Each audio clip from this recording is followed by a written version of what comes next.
welcome to India Energy Bulletin, a series where we bring you the latest news, policy developments and technological advancements that are driving India's sustainable growth story. Climate change is a global challenge that calls for urgent action. While the demand for energy keeps increasing, countries are looking at tackling climate change through innovation in clean tech. India has seen unprecedented rise in its innovation ecosystem and is a highly attractive market when it comes to high-quality, frugal innovations. A lot of private enterprises too are innovating to develop affordable and efficient solutions and products in an environmentally sustainable manner. There are a lot of innovations that are shaping the renewable energy sector, and new energy technologies are becoming increasingly popular, creating better awareness around shifting to cleaner solutions. Today, on this edition of India Energy Bulletin, we focus on new tech that has the potential to revolutionize and accelerate the energy transition.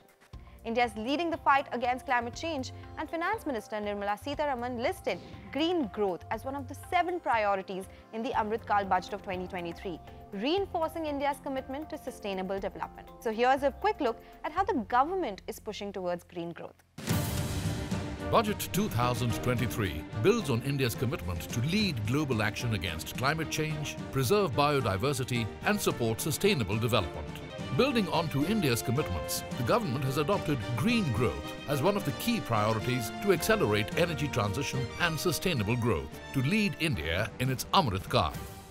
The green growth actions include several measures to accelerate India's sustainability story. The National Green Hydrogen Mission to facilitate the transition of the economy to low carbon intensity and reduce dependence on fossil fuel imports. The target for the Green Hydrogen Mission is to reach an annual production of 5 million metric tons by 2030. The allocation of 35,000 crore rupees of priority capital investment towards achieving net zero by 2070 and clean energy transition ensures the country's energy security. Viability gap funding for 4,000 megawatt-hours battery energy storage systems and a framework for pump storage projects.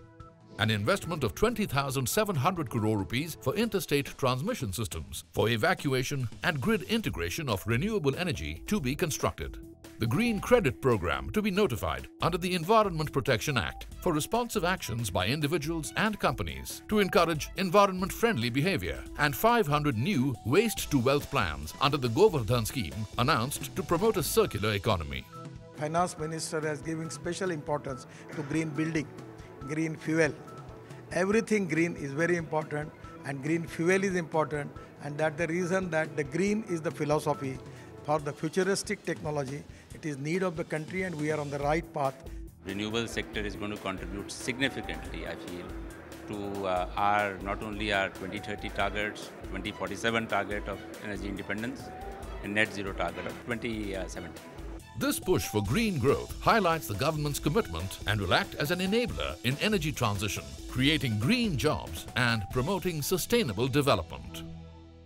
Innovation is key to enable green growth and move towards a green economy. Innovations in energy storage can be a game changer to help nations on their path to net zero.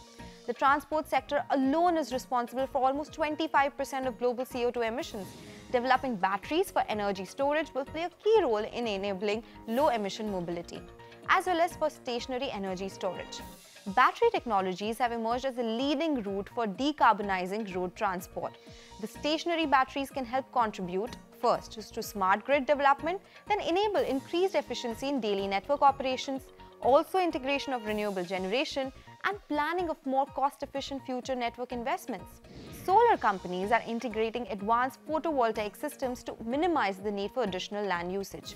Integrated PV, photovoltaics and agrivoltaics are some of the emerging technologies that are set to open up new opportunities for scaling up solar generating capacity. The government is working towards a massive expansion of green hydrogen production to reduce the dependence on energy imports and to move away from fossil fuels to meet climate goals. Green hydrogen production technologies are seeing a new wave of interest. The possible uses for hydrogen are expanding across multiple sectors, including power generation, manufacturing processes in industries, fuel cells for electric vehicles, heavy transport such as shipping, green ammonia production for fertilizer, cleaning products, refrigeration, electricity, grid stabilization as well. Decarbonized electricity generation is crucial for energy transition. One of the most innovative technologies in this area is floating offshore wind power. Offshore floating wind energy can help to resolve the problem of low availability of sites onshore or near the shore. Floating wind energy technologies could be deployed in deeper waters and thus opening new areas currently inaccessible to fixed bottom offshore wind. Tata Power has collaborated with MIT to develop and foster new innovations and solutions to sustainably meet energy needs while minimizing environmental impacts and mitigate climate change. We are now being joined by Professor Robert Stoner, who is the Deputy Director for Science and Technology at MIT Energy Initiative and founding director of the MIT Tata Center for Technology and Design, to deep dive into how clean energy innovations can help countries meet net zero goals. Welcome to the show, Professor Robert, and thank you so much for taking out your time today for this important discussion. You know, I would really like to start by asking you your present research at MIT, which focuses on energy storage technology and policy as well, and also on the design and optimization of energy systems and business models in the current developing world that we are in. So how can innovations in energy storage be a game changer on the path to net zero emissions? Also, how important is energy storage when we talk about this big sustainable and net zero path that all the economies are talking about? That's a very important question, and let me just first say that yes, those are certainly things I work on personally at MIT, but I also work with my organization, the MIT Energy Initiative, on a much broader range of decarbonization related activities, including research into new technologies as well as policy. We're transforming now from a system that is fuel-based, using fuel that we largely dig out of the ground, oil, gas, coal, to one that isn't fuel-based. It's converting renewable sources, whether wind or solar, or resources that maybe nuclear resources, and we'll talk about those later, that aren't consumed in producing usable energy in the way that we're used to in our present system. In the present system, you have a power plant, you add more fuel and you get more power out. You want more power, you add more fuel. You want less power, you add less fuel. That's easy. But in a renewable system, the rate of generation of power is going to depend on how intensely the sun is shining, how strong the wind is blowing, for example, or how many nuclear power plants you have online at a given time. You can't just add fuel and turn it up and reduce fuel and turn it down. And that means you have to be always generating energy. And producing energy. And that means that there will be times when you're producing more than you need, and there will be other times when you aren't producing as much as you need. And so storage plays this critical role of keeping that energy available so that it can be deployed when it's needed. We need storage in the form of chemical energy as well, in the form of liquid fuels, perhaps solid fuels that can be used to do those things. But even then, batteries and fuels are expensive, and storing them is expensive. In some situations, it may be appropriate to store energy in the form of heat, thermal energy, directly. Thermal energy is very cheap to store. It gets more expensive as you get to higher and higher temperatures, but a lot of applications in our daily lives and even in industry don't require very high thermal temperature storage. And so I think we have to consider all of those things: battery storage, chemical storage in the form of fuels, liquid and gaseous fuels, and thermal storage. And we're working on all of them. What is your view then on the current R&D startup landscape in India in the renewable energy space? Because there's a lot of thrust, not only from the government, but we are seeing that in the business arena as well. According to you, what are the current challenges or barriers to innovation for India? Well, I think India is a very exciting R&D space, for one thing. I had the great pleasure of launching the Tata Center for Technology and Design here at MIT almost a decade ago. And our idea was to engage MIT researchers with Indian researchers in addressing the challenges of the Indian market. And they're different than the challenges we face in many cases. And the most obvious case is that Indians are really, really concerned about costs. I think a tradition in India, but it's also, I think, clearly a response to the fact that Indians are less wealthy and very mindful of needless expenditure in everything they do. And so we learned a lot from that experience about low-cost thinking, not just low-cost manufacturing, but thinking about technologies and design of technologies in a different way that could lead to low-cost outcomes. And I think that tradition is alive and well in India, and it's powering a new kind of innovation there that is important for us to watch in Western countries. There is no shortage of Indian innovation and no shortage of Indian innovators. So I'm enthusiastic about it. And we're seeing things, even in the current numbers. Tata Power is able to deploy solar PV plants at a embarrassingly small fraction of what it costs to deploy very similar plants in the United States, and that's all about efficient cost thinking. And we will see that not only in PV, we'll see it in storage deployment. We do see it in storage deployment, wind deployment. It's a deployment even of the wires of us to make grids. So that spirit of low cost innovation is alive and well in India. What about the rest of the innovation system? Well, I've had a lot to do with Indian universities as well through the Tata Center, and clearly there are some very, very impressive Indian university groups and laboratories that compete head to head with global competition, and they do an incredible job of training Indian undergraduates who end up doing things like running most of our large American companies. All right, so you mentioned Tata Power and Tata Group companies, right? Can you tell us what kind of work is MIT doing with Tata Power to bring in sustainable energy solutions? Because there has been a lot of update there. Research and technology advancements is something that we've seen in the last couple of months. Yeah, well, I mean, for one thing, we have, through the Tata Center initially, but independent of the Tata Center over the last several years, worked very closely with Tata Power on the challenges of establishing energy access in developing countries. And I talked about that a little bit earlier.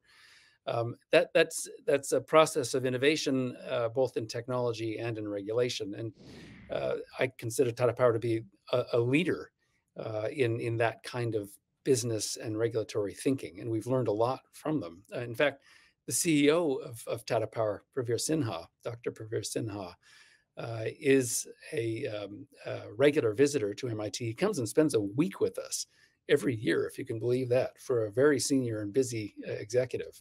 It's a big commitment of time, and is an affiliate researcher in our faculty. So a big honor, and I think a measure of Tata Power's engagement with innovation.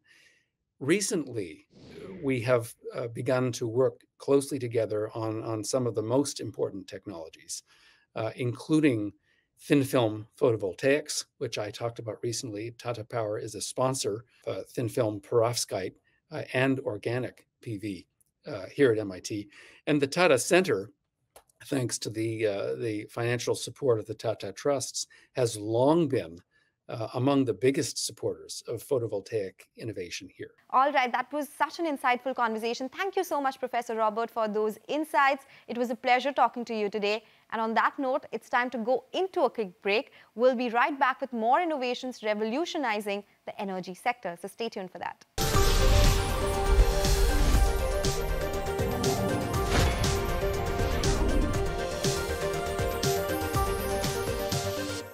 Welcome back to India Energy Bulletin. Tata Power, one of India's most progressive green energy companies, playing a key role in India's energy transition journey and driving the change through various tech innovations and energy efficient solutions. The company has collaborated with various partners from the government, startup and academic ecosystem to usher in new ideas and solutions to build a sustainable, clean and green tomorrow.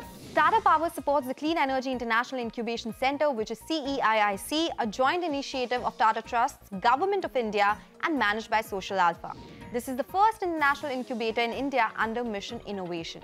The center has been set up at Tata Power DDL Smart Grid Lab, the R&D hub of Tata Power premises in Delhi.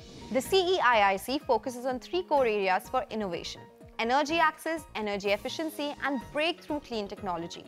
The incubator is designed to offer complete lab-to-market incubation support to clean energy enterprises, both Indian and international, which can bring about deep and irreversible social and environmental impact.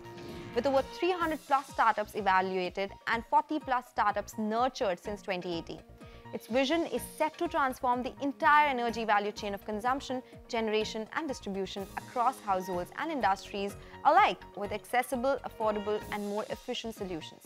By offering an end-to-end test bed for sustainability-focused enterprises like this, CEIIC aims to fast-track not just India's green energy transition, but global too. D-Electric, one of the early incubatees of CEIIC, has successfully developed patented low-cost, long-life vanadium redox flow batteries ranging from 20 kilowatt-hour to multiple megawatt-hours as well. D-Electric's products, when combined with renewables, provide for 24/7 clean energy and thus mitigate the fossil fuel use and its harmful effect on climate. Providing affordable electricity to its users, these batteries don't use rare earth metals, use much less electrolyte, and are reusable at end of life, thus making them a far more planet-friendly and sustainable option. Tech advancements like this encourages enterprises to transition to alternative energy sources worry-free. These batteries are already being used at Tata Power microgrid sites in UP and will be scaled up to other sites based on learnings from these initial installations. To understand how such tech innovations can accelerate the fight against climate change and make sustainable solutions attainable for consumers, we are now joined by Mr. Manoj Kumar, who is the founder and CEO at Social Alpha, and Smita Rakesh, the head climate and sustainability at Social Alpha. Welcome to the show, ladies and gentlemen, and thank you so much for joining us here. Mr. Kumar, I would like to start with you first up. According to you, what role will clean energy innovations play in helping India meet the COP26 pledge? Thank you, Sonal, for inviting me to this show. It's a great privilege to be here. If you look at India's COP26 pledge, at a high level, it talks about getting net zero by 2070, but there are some very interesting 2030 targets also there. For example, our pledge is to get 500 gigawatt of energy from non-fossil fuel sources, 50% of energy from renewables, reducing the carbon intensity of our economy by 45% if you look at 2005 as the baseline.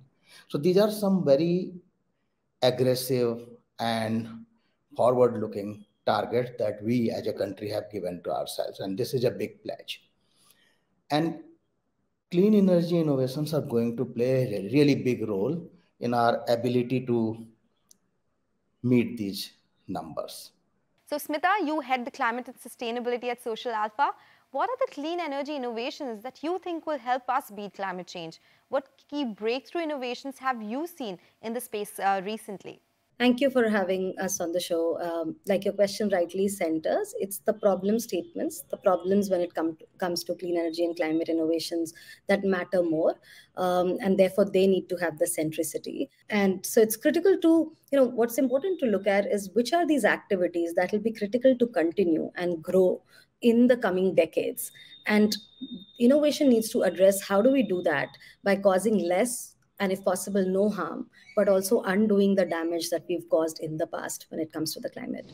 So it'll be critical to look at energy's intervention in food systems, in mobility, in power sector decarbonization, waste to energy, and also like just overall standard of living. So we are seeing a lot of very interesting and very impressive innovations across use cases such as small and marginal farmers, where we are seeing innovations in cold storage, biotech innovations for biogas, for soil carbon improvement, for other agri inputs. We are seeing process efficiency improvement in industry along with optimizing for renewable energy. We're seeing mobility is a hot favorite, as we all know, but we are seeing innovations in access to clean mobility for communities in urban and rural settings that don't have access to it, and a lot of work in EV infrastructure for fast charging. The waste to energy technologies, whether we talk about biomass waste or municipal solid waste, we're seeing great innovation in that. And finally, like I said, the deep tech innovation, which is going to be the most critical to the transition to renewables, is in battery chemistries, whether it's at large scale grid-based storage or decentralized energy storage.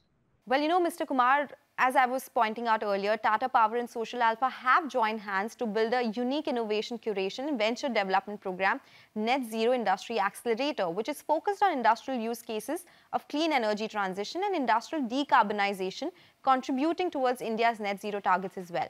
Could you share further details about this accelerator program? Tata Power being the largest integrated power company in the country, working on generation to utility distribution, across the value chain of energy, it's really a very important partnership for us.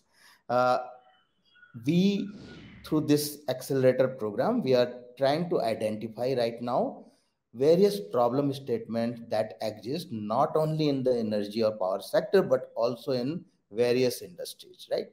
Working with Tata Power allows us to go deeper into problem statement and build thesis around each one of these problem statements, right? And we are at that phase right now, working with Tata Power, trying to identify number of use cases where innovation can potentially create impact. Our innovation, curation, and venture development model is based on our ability to curate problem statements and build a thesis so that we can also estimate the potential of market that would be generated for these innovations, right? And that is the most important indicator that a startup or an early stage entrepreneur would be looking at, that which area of decarbonization requires innovation that would have a ready market for us to explore, right? And working with industry, co-creating these problem statements allows us to do two things. One, it allows us to provide sandboxes for pilots and validations of early stage startups, which are otherwise not available, right? We cannot actually test something in uh, power industry without having a partnership with one of the larger players there. The second advantage is if you actually have a solution, then you have a market, because that market is actually being created at the time of problem statement curation itself. So working with Tata Power to build this kind of an industrial decarbonization accelerator allows us to send a very positive message to the entrepreneur and innovator community, and also allow people from other industries, from other players in the power industry, as well as other industries which are trying to reduce their carbon footprint and reduce the emissions, uh, getting them on the same platform so that we can collaboratively look at curating more innovations and more relevant innovations, which is really important, right? This also allows us to allocate our resources efficiently. Thank you so much, Manoj and Smita, for joining us here today. And with that, we come to the end of the show. We at News 18 Network and Tata Power are committed to work together to make sustainable energy solutions more attainable. We will continue to bring you the latest news and updates powering India's green growth story. So stay tuned for that.